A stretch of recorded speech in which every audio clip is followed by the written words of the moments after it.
Hello, ladies and gentlemen. I'm Matt from Matt's Bookshelf, and today I am talking about my favorite books of 2022. These are my completely subjective and biased thoughts on the books I read this year, and although I read a lot of books, I'm trying to keep this list down as short as I possibly can. The books I'll be talking about are presented in no particular order, other than the last three, which I will call my Holy Trinity of 2022, which are my top three books of the year. So first up, I finally got around to reading the Iliad. I read it over the summer, and it was absolutely fantastic. It's funny because I read it with Big Nate's book reviews, and we'll soon be having a podcast out in which we discuss the book in detail. But even though we claim that everyone knows this story, if you look at our thoughts on the first part of the book, we're fairly wrong about what happens by the end of the book. And I read the Richmond Lattimore translation, and which is supposed to replicate Homeric prose, and I found it very difficult within the first few books. But as I kept reading and as I got invested in what was going on, the prose was no longer an issue for me, and if anything, I really enjoyed the writing style and translation style that Lattimore is going for here. And again, even though I know the big points of the Iliad, Homer's prose kept me engaged throughout, and I really, really love this book. I'm torn between it and the Odyssey right now as which one I like better. I think maybe because the Odyssey has a much larger impact on me as a reader, I would still maybe go with that, but the Iliad is just phenomenal. And if you didn't know, if you haven't read it and you're interested in reading it, I highly recommend it. It took me way too long to read this book. And speaking of the Iliad, I read right after it The Song of Achilles by Madeline Miller. This book is obviously blown up on Book Talk, and it wasn't really the reason why I wanted to read it. I wanted to read it because I know that she's a scholar in this, and that fans and people who love the Iliad also really enjoy this book, and I can safely say that I'm in this camp as well. I think this is an excellent companion piece, actually, to the Iliad. I recommend reading the Iliad first, and then reading The Song of Achilles, but the character work here by Madeline Miller is really, really well done. I think one of my big complaints of the Iliad actually was the relationship between Patroclus and Achilles, and although I know that this relationship is built up in other epics that aren't unfortunately lost to time, I did find their relationship and what comes of it to be kind of underwhelming. Probably the most underwhelming part of the epic for me, and I think that actually Madeline Miller's The Song of Achilles provides that background that if I reread the Iliad with this in mind, I will enjoy it a lot more. And just as I said, Madeline Miller's prose is excellent here, and her ability to portray battles from the perspective of Patroclus is really good, and the relationship is very good as well. And what they do with Briseis as well, giving more dimension to her character, where she only appears in, I think, 2 books of the Iliad. It's all this really an excellent companion piece to the Homer's epic, in my opinion. Next up, I have Cormac McCarthy's Blood Meridian, which I just recently finished reading, and I have a very special video in mind for this, so I'm going to keep my thoughts as contained as possible for the video, but if it's on my best of the year, you have a general idea of how I thought about the book, but I'm going to save some of my more detailed opinions on it for a very special video. And then I have Ronald Sims' The Roman Revolution. This was given to me by Dronzo because he read it last year, and he said, I'll have to read this book if I'm a fan of ancient Rome. And although this covers a period of time which I've read extensively, Ronald Sims adds a fascinating perspective on this period of history that I had never considered before. And as I said in my wrap-up of my first 6 months of 2022 video, his ability to tell the story and his writing style is commendable, as well as his insights into ancient Rome. And even if you're someone who's read the transition from Republic to Empire a dozen times before, I think Ronald Sim is worth reading because of his bravery here and his ability to read between the lines of Suetonius and Tacitus and all the ancient scholars sources that he has. And this book is just incredible. Next, I have A Chill in the Air by Iris Origio. I talked about this in my books I read while traveling to Italy video. This is Iris's diaries from 1930 to 1940. She's a British aristocrat living with her family in Italy, and it covers her perspective as Italy flirts with joining the World War II and eventually inevitably does, and just the fascist propaganda around her and why people might believe in things that are very clearly lies. She's clearly a brilliant woman. She's clearly a brilliant woman and a brilliant writer, and just her ability to read between the lines of what's going on in her society at the time and give her perspectives, I found to be incredibly engaging, and also, unfortunately, sometimes I can see that happening in my society as I speak in the present day. And just this book, I think, is timeless in many regards. And again, Iris's writing style and her perspectives and her insights are just like, you could, if I thought critically about fascist Italy at the time, I probably could make the same connections, but she just spells it out in a really interesting way. And again, she saw these things firsthand, and it just feels like you're in Italy at the time, and I highly recommend this as a work of nonfiction. I also have Burial Rites by Hannah Kent. I've talked about this book a couple times now on this channel. I haven't read too many books that come from the 2010s, but this is safely, out of the few that I read, might be my favorite out of them all. Again, I talked about this book more in my other videos, so you've probably heard me talk about it before, but I talk about it pretty extensively in my 6-month wrap-up video earlier this year. But I really recommend this book as well. It's just the way it deals with justice, patriarchal society in Iceland at the time, spirituality. It is just really brilliant, and I think Hannah Kent, for her debut novel, this is incredible. Next, I have Tropic of Cancer by Henry Miller. This might be this definitely has the best first page of any book I've read this year.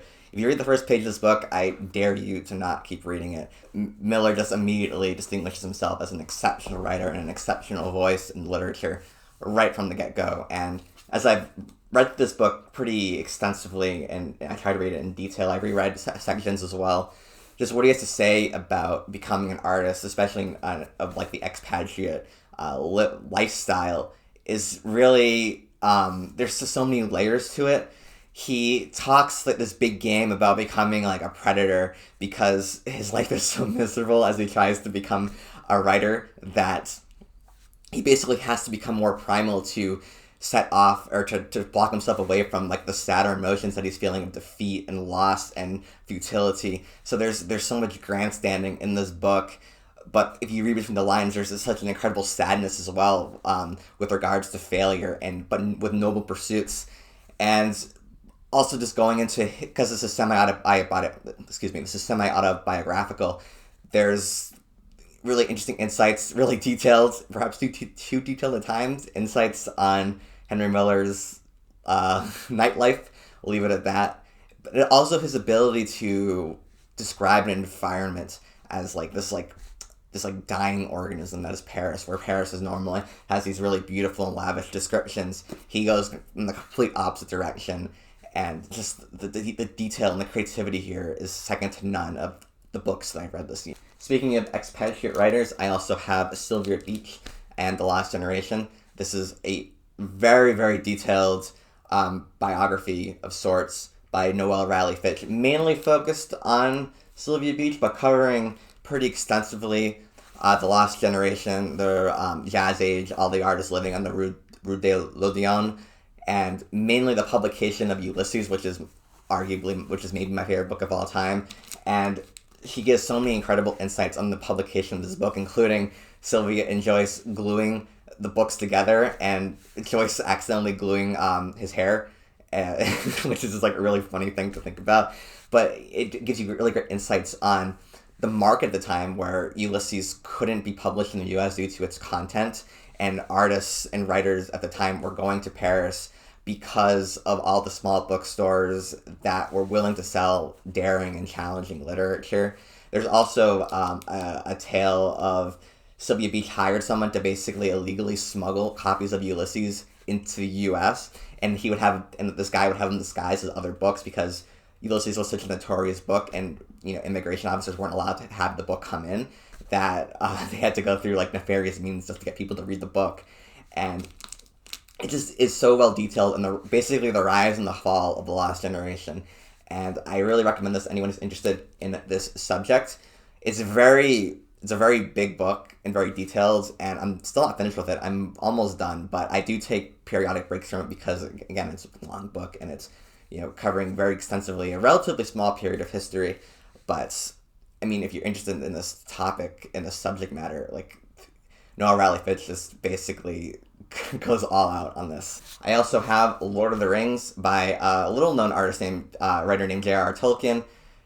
So, yeah, I have never read Lord of the Rings. I actually read Fellowship of the Ring in middle school. I didn't like it, unfortunately. I thought it was boring. But upon rereading Fellowship and then reading for the first time Two Towers and Return of the King, I mean, like, what do I have to say about Tolkien other than that he is a brilliant wordsmith, a brilliant world builder. I think if I have really any problem with Tolkien is that some of his main characters, like Aragorn, just in my personal opinion, are kind of boring. I think like Viggo Mortensen adds a lot more complexity to the character in the film, but it's all more than, I mean, again, that's just my opinion. I like really flawed and damaged and destroyed and deplorable characters. But he just, Tolkien's world building is, second to none. His descriptions, especially in Return of the King, it's like there are beautiful descriptions throughout this entire book. But like once Return of the King comes on, he just completely sheds any restraint, and it's just like the battle sequences in Return of the King, like the last ride of the Riders of Rohan, all of this stuff. It's just you just feel like you're placed into the world. That's the only way I can describe it. It is excellent. I think if you are interested in reading Lord of the Rings, I recommend it, obviously. Even, again, like, I watched the movies a billion times, so I knew what was going to happen, but even then, like, Tolkien's writing style locks you in completely. I would say I didn't particularly enjoy the first book of the Fellowship, which is mainly the hobbits and the Shire. I just found it to be very boring. I apologize to Tolkien fans, but everything else, halfway through book one, and then everything else is just like A+ work for me. Now I'm at my top 3 books of the year. They are in no particular order, but just let it be known that these 3 books are the best that I read this year for me, and I'll discuss why. So first, you probably saw this coming, is Virginia Woolf's To the Lighthouse. The way Woolf handles time and its relationship with setting is something that I've experienced in real life, but never thought that I could see it so beautifully done in prose. Like book 2 of To the Lighthouse is just like the craziest reading experience I've ever had in my life. I was completely caught off guard by it, but man, was it just this exceptional experience for me. It's a really short book, but I think like every paragraph just you could write a thesis on. It's so just, as a writer, because like a lot of these 3 books mainly are my 3 favorites because of how they have changed writing for me, and like how like they've changed like my views on writing and like what you can do with writing. If To the Lighthouse has done anything for me, it's changed how I view the progression of time through prose. Virginia Woolf completely defied like my expectations and like what I thought were restrictions that aren't actually there now, and the character work is incredible here. I had recently gone through a loss as well, a couple months after having read To the Lighthouse, and just the way Virginia Woolf portrays mourning mixed with the environment and with time is so accurate and so heartfelt and so truthful. I just was blown away by every page of this book. Next to the Recognitions by William Gaddis. I did a whole video on this as well, like To the Lighthouse. And again, like these 3 books are so important to me that it's hard for me to really go into detail as to why I like them without like making it sound like contrived and half-assed from my perspective. But The Recognitions, the way it unfolds, it is a difficult book to get through, but by the end of it, I was like, man, this is one of the best books I've read in my life. The journey was completely worth it. The character work here is phenomenal. As someone who loves to travel and loves to write, like the honesty and reality that Gaddis sheds on like this lifestyle is,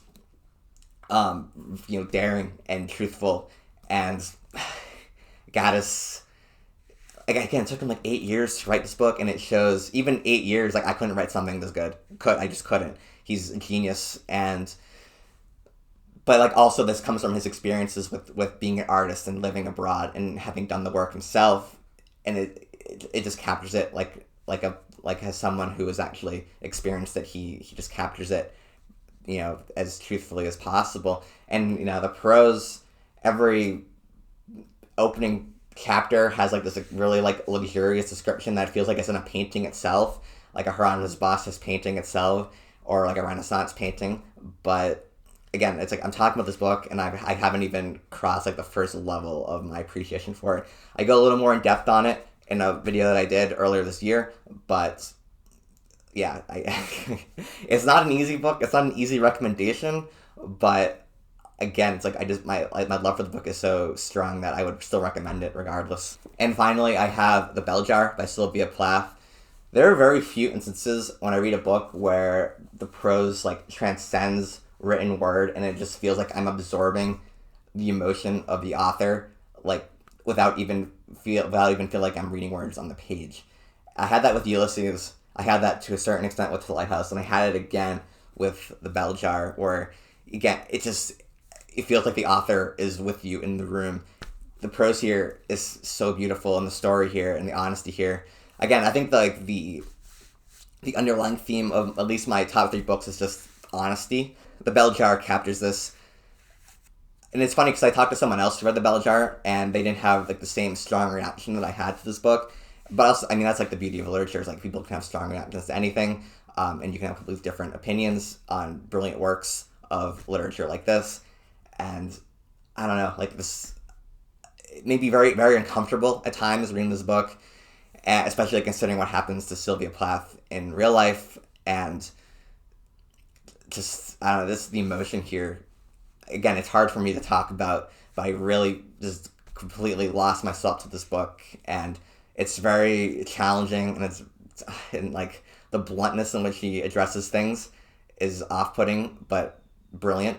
And yeah, I feel weird talking about this book. I'm undermining the huge impact that it had on me, but it's a pretty short read. I read it in under a week, but that's because I was obsessed with the book as well, and I couldn't put it down. So I tentative recommendation for this as well. These 3 books are all tentative recommendations because I don't know how people are going to react to it, other than myself. I mean, again, these are classics, so people have clearly reacted to a similar way as me. But as I just said with this book, like I had a much stronger reaction than someone else who read it did. It is just an incredible book, and I really wish Sylvia Plath had written more novels, and that her life hadn't ended as tragically as it did. But yeah, on a dour note, we're going to end this video, I guess, and let me know what your favorite books are of 2022. I might do some more year-end videos if I have time to, but again, expect a Blood Meridian super special secret video. You're the one person watching this video, you know what it is, wink. And yeah, so again, let me know what your favorite books are of 2022. Let me know what you think of the books that I talked about. Did you have a stronger reaction to any of the books I mentioned in my top 3 as I did? I'd be very curious to find out. So thank you and goodbye.